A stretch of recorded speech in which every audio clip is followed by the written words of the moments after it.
Assalamualaikum guys, welcome back to Kero Series. Pada hari ini kita akan masuk ke dalam part 3 untuk gambar yang biasa tapi sejarah dia yang So guys, tak nak buang masa korang, jom kita terus tengok pada gambar yang pertama. Let's go. Sebelum kita teruskan, video ni disponsor oleh Nasty guys. Kalau korang nak try berhenti merokok, korang boleh cuba NSYNC Go. Barang ni masih lagi belum dilancarkan, tapi Kero dah dapat NSYNC Go tester kit guys. Kero dah pakai, memang power. Kalau korang beli NSYNC Go ni, korang boleh pilih 22 jenis flavor, yang dimana ada 11 light, ada 11 regular guys. Kalau korang ni jenis perokok yang biasa-biasa, korang boleh pilih flavor yang light punya. Sebab light flavor untuk NSYNC Go ni, throat heat dia sangat lembut, tapi flavoring dia tu sangat rasa guys. Spotlight ni dia fokus kepada flavor berbanding throat heat. So setiap kali sedutan dan hembusan, korang akan rasa dia punya flavor tu yang akan membuatkan korang terngiang-ngiang dengan rasa dia tu. Cerita pasal light sudah, cerita pasal regular pula. Kalau pot regular ni sesuai untuk perokok tegas sebab dia lebih fokus kepada throat heat berbanding flavor. Flavor dia tu tetap rasa tetap sedap, tapi diorang naikkan sikit throat heat tu supaya perokok dapat rasakan setiap sedutan daripada NSYNC Go tu sama macam hisap rokok guys. Bila produk ni dilancarkan, korang boleh beli starter kit yang dimana korang akan dapat satu device dan juga satu pot. Kalau korang beli the 4 starter kit, korang akan dapat best selling flavor, iaitu buttery toffee, blank classic dengan mango. 3 ni adalah pot regular, and korang akan dapat satu pot light, iaitu flavor watermelon ice. Bab harga jangan risau, memang mesra pengguna. Harganya nanti diorang akan umumkan semasa event Horizon. So kalau korang nak tahu, korang kena register event tu. Link Kero ada provide dekat bawah guys. NSYNC Go adalah disposable close pot device pertama di Malaysia. NSYNC Go sesuai untuk jangka masa panjang, and untuk pengetahuan korang, bila korang guna NSYNC Go, korang boleh jimat 70% daripada korang hisap rokok. NSYNC Go juga sangat ringan and mudah untuk dibawa ke mana-mana. For your info, NSYNC Go boleh dicas sebanyak 300 kali, and ianya membenarkan korang untuk cuba semua flavor and pot sepuas-puasnya guys. So kalau korang nak, korang boleh register event Horizon. Link ada dekat bawah guys.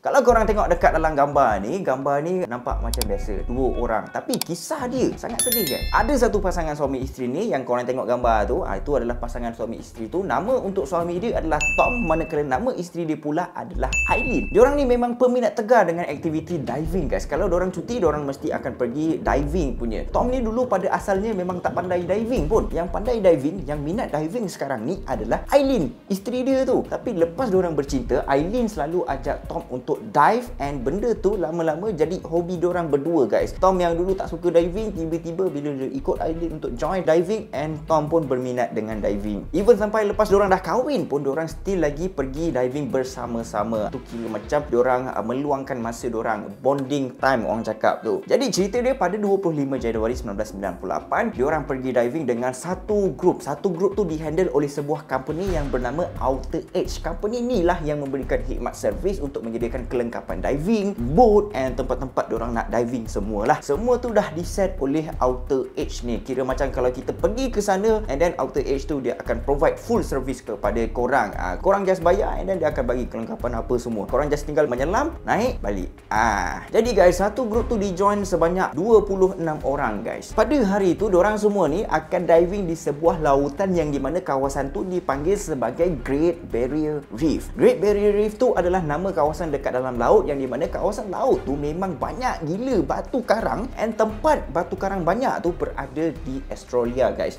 Great Barrier Reef tu berada dekat dalam kawasan Australia guys. And dekat dalam kawasan The Great Barrier Reef ni memang ada banyak kawasan batu karang yang dimana tempatnya tu lain-lain guys. Great Barrier Reef tu kan besar kan, lepas tu kawasan sini nama dia lain, kawasan situ nama dia lain, kawasan sana nama dia lain. Dia ada banyak tempat, and nama setiap tempat tu berlainan tau guys. Jadi sebenarnya diorang ni masa tu daripada Fiji nak balik ke US balik. Rumah diorang dekat US, diorang nak balik ke sana. Diorang dekat Fiji itu pun sebenarnya bekerja, and diorang dekat situ dah setahun lebih duduk dekat Fiji guys. Tapi sebelum diorang nak balik tu, diorang macam nak singgah kejap lah dekat Great Barrier Reef tu kan. Macam rugilah pula kalau tak pergi ke sana, sebab diorang dah dekat sangat dengan Great Barrier Reef tu. Jadi from Fiji diorang singgah dekat Queensland, and after that dari Queensland barulah diorang akan naik boat untuk pergi ke Great Barrier Reef. Tadi Kero cakap dekat Great Barrier Victoria Reef ni ada banyak tempat kan. So pada hari tu diorang akan pergi ke kawasan yang bernama Saint Crispin Reef dengan menaiki bot yang Outer Edge dah provide, company tu dah provide guys. So guys, masa diorang dah sampai dekat situ, diorang pun mulakanlah diorang punya diving tu, aktiviti diving tu. Diorang dah sampai dekat tengah lautan tu, so semua terjun, 26 orang satu grup kan. Semua 26 orang tu terjun masuk ke dalam laut. Lebih kurang dah 40 minit macam itu. Orang ramai semua dah naik dekat dalam bot, tapi masalah dia dekat sini guys. Bila Tom and Eileen naik ke permukaan laut, diorang terkejut gila sebab bila diorang naik atas tu, bot diorang dah tak ada tau.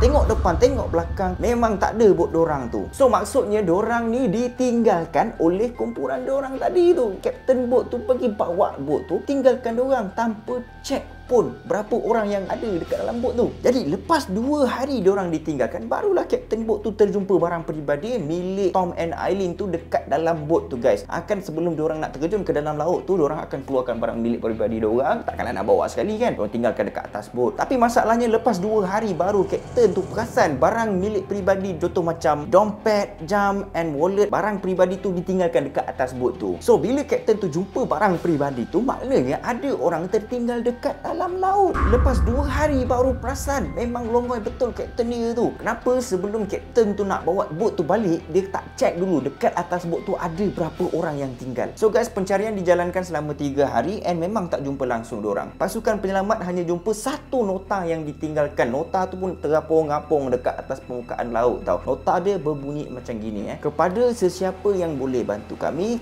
ditinggalkan pada 25 Januari 1998 pada pukul 3 petang. Tolong cari kami sebelum kami mati. Tolong. Tapi masalahnya sekarang ni, mesti korang tertanya-tanya, macam mana dia tulis nota tu, betul tak? Tom and Eileen ni dia tulis nota tu dengan menggunakan die slate. Die slate tu adalah alat untuk tulis something bila korang berada dekat dalam air. Contoh bila korang berada dalam air, korang just gunakan die slate tu and then tulis, and then benda tu dah boleh tulis. Mantap kan? So sampai sekarang ni jasad Tom and Eileen masih tak dijumpai guys. Kemungkinan dimakan ikan jerung. Kemungkinan. Okay, next. Gambar yang korang tengah tengok sekarang ni adalah gambar Tugu La Llorona guys. Apa benda La Llorona tu? Okay, mes ini Khairul cerita. Kalau macam kita dekat Malaysia, hantu apa yang famous? Pontianak kan? Kalau dekat Mexico, diorang pun ada juga hantu yang famous guys. Nama dia yang Khairul sebutkan tadi itulah La Llorona, yang bermaksud wanita menangis. Kalau dekat Mexico, bila diorang ada dengar macam orang menangis je pada waktu malam, diorang mesti akan cakap Llorona tu. Konsep dia sama dengan dekat Malaysia ni guys. Kalau macam bila kita dengar ada benda menangis ke mengilai ke lagi-lagi pada waktu malam kan, kita mesti akan cakapnya cik pun tu. Malaysia ada, Mexico pun ada. Benda ni ada dekat mana-mana guys. Kat depan kita, belakang kita, depan, atas, mana-mana, memang banyak gila lah. Jadi Llorona tu pun ada juga kisah dia yang tersendiri, macam mana dia boleh jadi hantu guys. So cerita dia macam ni pada zaman dulu ada seorang wanita ni, nama dia Maria guys. Maria ni dia orang kampung and tak berapa nak ada harta sangatlah. Dalam erti kata lain, dia ni miskin. Walaupun keluarga Maria ni miskin, tapi Maria ni mempunyai rupa paras yang cantik guys. Memang orang cakap tu awet lawa lah. Jadi pada satu hari ada seorang pengembara ni, dia orang kaya. Dia macam lalu je lah dekat kampung tu untuk mendapatkan bekalan apa semua lah sebelum dia teruskan perjalanan dia balik. Masa pengembara tu berada dekat kampung tu, dia tersempak dengan Maria and finally bila mata bertentangan dengan mata, maka si pengembara tu pun jatuh cintalah dengan rupa paras Maria yang lawa kan. And then tak lama lepas tu diorang berkahwin and dikurniakan 2 orang cahaya mata kembar. Hasil perkahwinan diorang tu tak direstui oleh bapaknya pengembara tu tau, disebabkan darjat diorang ni yang jauh beza. Yelah, Maria orang miskin, pengembara tu orang kaya. Orang dulu-dulu tu kahwin memang akan pandang darjat lah. Tapi si pengembara tu dia tak pedulikan pun bapak dia tu. Lantak kau lah, aku nak kahwin dengan perempuan ni, aku kahwin juga. So si pengembara tu pun dia kahwin dengan Maria and then si pengembara tu dia teruskan hidup bersama Maria dekat kampung tu guys. Suami Maria kan seorang pengembara and businessman kan. Jadi dia memang jarang ada dekat rumah guys. Selalu pergi keluar, pergi pengembara. Kalau ada pun dia hanya lebih layankan anak-anak dia daripada Maria. Dah lah si Maria ni tak dapat kasih sayang daripada suami. And then tak lama lepas tu, hujung-hujung suami Maria kantoi curang dengan Maria. And then disebabkan Maria terlampau marah sangat, dia pergi humban 2 orang anak dia yang masih kecil tu dekat dalam sungai sampai lemas. Tapi disebabkan dia macam menyesal dengan tindakan dia baling tu, dalam pada masa yang sama tu dia pun terjun ke dalam sungai untuk cuba selamatkan anak dia, tapi anak dia dah lemas, memang tak boleh nak buat apa, memang tak berjaya. Dengan dia sekali lemas dekat dalam tu guys, Maria tu sekali lemas. So bermulalah daripada sini sumpahan tu berlaku. Pada waktu malam je, hantu Maria ataupun dikenali sebagai Llorona akan mencari budak kecil, and Llorona tu dia akan humban budak kecil tu dekat dalam sungai. And kalau penduduk ada dengar bunyi menangis, kalau bunyi tu dekat, maknanya Llorona jauh. Tapi kalau bunyi tu jauh, maknanya Llorona dekat dengan korang. Macam Pontianak pula, tak tahu siapa yang tipu siapa sekarang ni. Okey, jom kita tengok gambar yang seterusnya pula.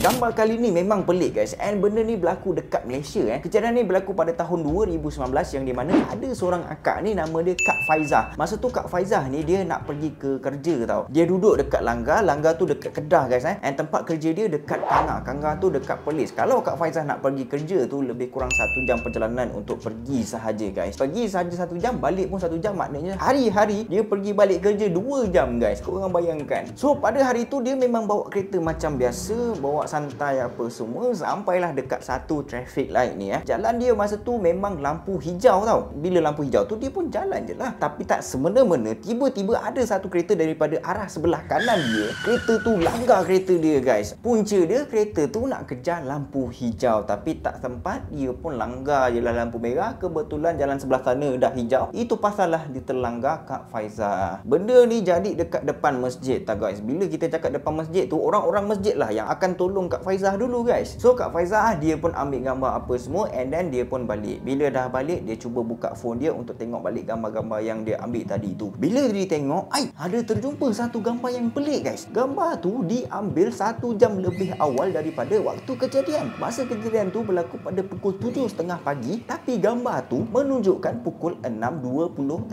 pagi guys. And yang lagi peliknya, dalam gambar tu ada gambar Kak Faizah sekali tau. Kak Faizah ni memang cakap dia memang tak ada bagi phone dia dekat siapa-siapa masa tu. Memang dia cuba ingat, memang tak ada pun. And gambar tu memang daripada galeri kamera telefon dia guys. So dia macam tak puas hati lah kan. Dia macam apa tak gambar ni boleh ada ni. So dia cuba untuk test balik kamera dia. Sehari selepas kejadian dia try ambil gambar. Gambar tu tunjuk masa and tarikh yang betul. Sekarang ni misteri dia macam mana boleh ada gambar 1 jam lebih awal tu. And yang buat lagi seram, siapa yang ambil gambar tu? Sebab dalam gambar tu ada Kak Faizah sekali. And for your info, lepas kejadian tu Kak Faizah buat report polis guys, sebab dia takut lah kan, mana tahu ada orang hack dia ke apa ke kan. Tapi masalahnya gambar tu 1 jam lebih awal guys, and siapa yang ambil?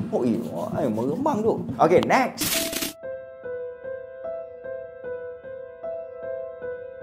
Gambar yang korang tengah tengok sekarang ni nampak macam biasa, gambar seorang ayah dan seorang anak perempuan dia. Tapi sebenarnya kalau korang nak tahu, lelaki yang ada dekat dalam gambar tu adalah seorang penculik yang menculik budak perempuan tu guys. Cerita dia macam ni, nama lelaki tu adalah Franklin Delano Floyd. Pada tahun 1974, dia pergi culik budak perempuan yang ada dekat dalam gambar tu. Nama budak perempuan tu adalah Suzanne Mary Vasquez, yang di mana masa tu Suzanne tu dia baru je berusia 10 tahun guys. Lepas si Franklin tu dah pergi culik Suzanne, dia besarkan Suzanne sebagai anak angkat dia. Dia masukkan Suzanne ke sekolah, and then pada tahun 1988, yang di mana 1988 masa tu umur Suzanne tu baru 24 tahun, Suzanne melahirkan anak Franklin, and then 1989 masa umur Suzanne 25 tahun, Franklin pergi kahwin dengan Suzanne guys. And then setahun lepas tu 1990, Suzanne buat keputusan untuk meninggalkan Franklin and bawa sekali dengan anak dia yang bernama Michael tu. Pada tahun tu jugalah Suzanne dipukul sampai mati guys, and Michael anak dorang tu sempat masuk ke dalam rumah anak yatim lah lepas Suzanne dah meninggal dunia. Tapi Franklin dia pergi culik Michael dekat rumah anak yatim tu, and sampai sekarang ni kelibat Franklin and Michael masih tak dijumpai